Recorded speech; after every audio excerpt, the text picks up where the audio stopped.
വരും മണിക്കൂറിൽ സംസ്ഥാനത്ത് ഒറ്റപ്പെട്ട ഇടങ്ങളിൽ അതിശക്തമായ മഴയ്ക്ക് സാധ്യത. വിവിധ ജില്ലകളിൽ ഓറഞ്ച് അലർട്ടാണ് പ്രഖ്യാപിച്ചിരിക്കുന്നത്. ഇടുക്കി, വയനാട്, കണ്ണൂർ ജില്ലകളിൽ ഇന്ന് ഓറഞ്ച് അലർട്ട് പ്രഖ്യാപിച്ചു.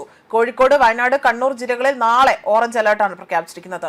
31-ന് പത്തനംതിട്ട, കോട്ടയം, ഇടുക്കി, കണ്ണൂർ, കാസർഗോഡ് ജില്ലകളിൽ ഓറഞ്ച് അലർട്ട് പ്രഖ്യാപിക്കുകയും ഒറ്റപ്പെട്ട ഇടങ്ങളിൽ അതിശക്തമായ മഴയ്ക്കുള്ള സാധ്യതയാണ് പ്രവചിക്കപ്പെടുന്നത്. 24 മണിക്കൂറിൽ 115.6 മില്ലിമീറ്റർ മുതൽ 204.4 മില്ലിമീറ്റർ വരെ മഴ ലഭ്യമാകാം എന്നതാണ് സൂചിപ്പിച്ചിരിക്കുന്നത്.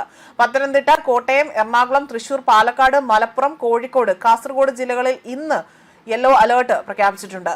മാത്രമല്ല, പത്തനംതിട്ട, കോട്ടയം, ഇടുക്കി, എറണാകുളം, തൃശൂർ, പാലക്കാട്, മലപ്പുറം, കാസർഗോഡ് ജില്ലകളിലും യെല്ലോ അലർട്ടാണ് പ്രഖ്യാപിച്ചിരിക്കുന്നത്. അതുമാത്രമല്ല, മഴ കനക്കാനുള്ള സാധ്യതയാണ്.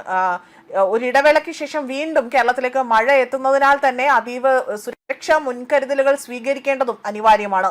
ഉരുൾപൊട്ടൽ, മണ്ണിടിച്ചിൽ, മലവെള്ളപ്പാച്ചിൽ സാധ്യതയുള്ള പ്രദേശങ്ങളിൽ താമസിക്കുന്നവർ അധികൃതരുടെ നിർദ്ദേശാനുസരണം തന്നെ സുരക്ഷിതമായ സ്ഥലങ്ങളിലേക്ക് മഴ തുടങ്ങുന്നതിന് മുൻപേ തന്നെ മാറി താമസിക്കണമെന്നതാണ് വ്യക്തമാക്കുന്നത്.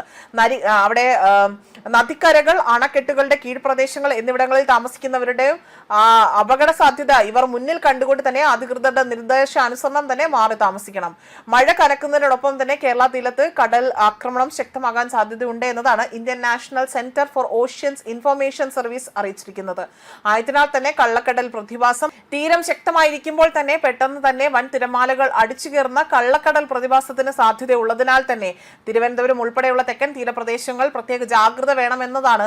ഇവിടെ തീരത്തുള്ള സുരക്ഷിത സ്ഥാനങ്ങളിലേക്ക് മാറണമെന്ന മുന്നറിയിപ്പാണ് നൽകിയിരിക്കുന്നത്. അതേസമയം ഇടിമിന്നൽ വളരെയധികം അപകടകാരികളാണ്. അവ മനുഷ്യന്റെയും മൃഗങ്ങളുടെയും ജീവനും വൈദ്യുത ആശയവിനിമയ ശൃംഖലകൾക്കും വൈദ്യുത ചാലകങ്ങളുമായി ബന്ധിപ്പിച്ചിട്ടുള്ള വീട്ടുപകരണങ്ങൾക്കും വലിയ നാശനഷ്ടങ്ങൾ സൃഷ്ടിക്കാനിടയുണ്ടായി. ആയതിനാൽ തന്നെ പൊതുജനങ്ങൾ വേണ്ട മുൻകരുതലുകൾ കാർമേഘം കണ്ടു തുടങ്ങുന്ന സമയം മുതൽക്കേ തന്നെ സ്വീകരിക്കേണ്ടതാണ്.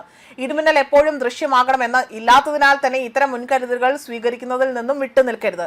ഇടിമിന്നലിന്റെ ആദ്യ ലക്ഷണം കണ്ടു കഴിഞ്ഞാൽ ഉടൻ തന്നെ സുരക്ഷിതമായ കെട്ടിടത്തിനുള്ളിലേക്ക് മാറുക. തുറസായ സ്ഥലങ്ങളിൽ തുടരാതിരിക്കുന്നതാണ് ഏറ്റവും ഔചിതം. ഇല്ലെങ്കിൽ ഇടിമിന്നൽ ഏൽക്കാനുള്ള സാധ്യത വർദ്ധിപ്പിക്കും. ശക്തമായ കാറ്റിനും ഇടിമിന്നലിനും സാധ്യതയുള്ള ഘട്ടങ്ങളിൽ ജനലും വാതിലും അടച്ചിടുക. വാതിലിനും ജനലിനും അടുത്ത് നിൽക്കാതിരിക്കുക. കെട്ടിടത്തിനകത്ത് തന്നെ ഇരിക്കുകയും പരമാവധി ഭിത്തിയിലോ തറയിലോ സ്പർശിക്കാതിരിക്കാൻ ശ്രമിക്കുകയും ചെയ്യുക. ഗൃഹോപകരണങ്ങളുടെ വൈദ്യുതി ബന്ധം വിച്ഛേദിപ്പിക്കുക. അതുപോലെ തന്നെ വൈദ്യുതി ഉപകരണങ്ങളുമായിട്ടുള്ള സാമീപ്യം ഇടിമിന്നലുള്ള സമയത്ത് ഒഴിവാക്കേണ്ടതാണ്. ഇടിമിന്നലുള്ള സമയത്ത് ടെലിഫോൺ ഉപയോഗിക്കുന്നത് ഒഴിവാക്കണം. മൊബൈൽ ഫോൺ ഉപയോഗിക്കുന്നത് കൊണ്ട് കുഴപ്പമില്ല. അന്തരീക്ഷം മേഘാവൃതമാണെങ്കിൽ തുറസായ സ്ഥലത്തും ടെറസിലും കുട്ടികൾ ഉൾപ്പെടെ കളിക്കുന്നത് ഒഴിവാക്കുക. ഇടിമിന്നലുള്ള സമയത്ത് അവിടെ വൃക്ഷങ്ങളുടെ ചുവട്ടിൽ നിൽക്കുകയും അരുത്. വാഹനങ്ങൾ മരച്ചുവട്ടിൽ പാർക്ക് ചെയ്യുകയും അരുത്. ഇടിമിന്നലുള്ള സമയത്ത് വാഹനത്തിനകത്ത് തന്നെ തുടരുകയും കൈകാലുകൾ പുറത്തിടാതിരിക്കുകയും ചെയ്യുക. വാഹനത്തിനകത്ത് തന്നെ സുരക്ഷിതമായി ഇരിക്കുവാനും ശ്രമിക്കണം. സൈക്കിൾ, ബൈക്ക്, ട്രാക്ടർ തുടങ്ങിയ വാഹനങ്ങളിലുള്ള യാത്ര ഇടിമിന്നൽ സമയത്ത് ഒഴിവാക്കുകയും ഇടിമിന്നൽ അവസാനിക്കുന്നതുവരെ സുരക്ഷിതമായ ഒരു കെട്ടിടത്തിൽ അഭയം തേടുകയും വേണം. മഴക്കാർ കാണുമ്പോൾ തുണികൾ എടുക്കാൻ ടെറസിലേക്കോ മുറ്റത്തേക്കോ ഇടിമിന്നലുള്ള സമയത്ത് പോകാതിരിക്കുക.